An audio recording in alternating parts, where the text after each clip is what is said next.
Welcome to Vijay promoters. இன்றைக்கி நம்ம பார்க்க போகிற வீடு பார்த்திங்கன்னா 1100 லேண்டில் 1000க்கு பில்டப் பண்ண ஒரு அழகான 2 BHK வீடு தான் பார்க்க போகிறோம். ஒரு லுக்கான எலிவேஷன் பண்ணி கொடுத்துருக்கோம். கிரில் கேட் பண்ணி கொடுத்துருக்கோம். கார் பார்க்கிங்கோட சைஸ் பார்த்திங்கன்னா 12க்கு 12 சைஸில் கொடுத்துருக்கோம்.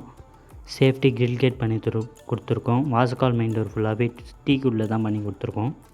இப்போ நம்ம லிவிங் ஹால் உள்ள என்ட்ராவில் லிவிங் ஹாலோட சைஸ் பார்த்திங்கன்னா 18க்கு 14 சைஸில் கொடுத்துருக்கோம். ஃபஸ்ட் பெட்ரூமோட சைஸ் பார்த்திங்கன்னா 12க்கு 10 சைஸில் கொடுத்துருக்கோம். தேவையான செட்ஸ் கொடுத்து கபோர்டு ஒர்க் பண்ணி கொடுத்துருக்கோம். ஹால்லேயே பார்த்திங்கன்னா ஒரு காமன் டாய்லெட் பண்ணி கொடுத்துருக்கோம். கிச்சன் உள்ள என்ட்ராவில் கிச்சனோட சைஸ் பார்த்திங்கன்னா 12க்கு 10 சைஸில் கொடுத்துருக்கோம். கபோர்டு ஒர்க்லாம் பண்ணி கொடுத்துருக்கோம். செகண்ட் பெட்ரூமோட சைஸ் பார்த்திங்கன்னா 10க்கு 11 சைஸில் கொடுத்துருக்கோம். வீடியோ உங்களுக்கு பிடிச்சதுன்னா லைக் பண்ணுங்கள். ஃபஸ்ட் டைம் சேனல் பார்த்தீங்கன்னா சப்ஸ்கிரைப் பண்ணுங்கள். Thank you friends. இந்த வீட்டை பற்றி டீட்டெயில்ஸ் என்ன டிஸ்பிளே இருக்கிற நம்பருக்கு கால் பண்ணுங்கள்.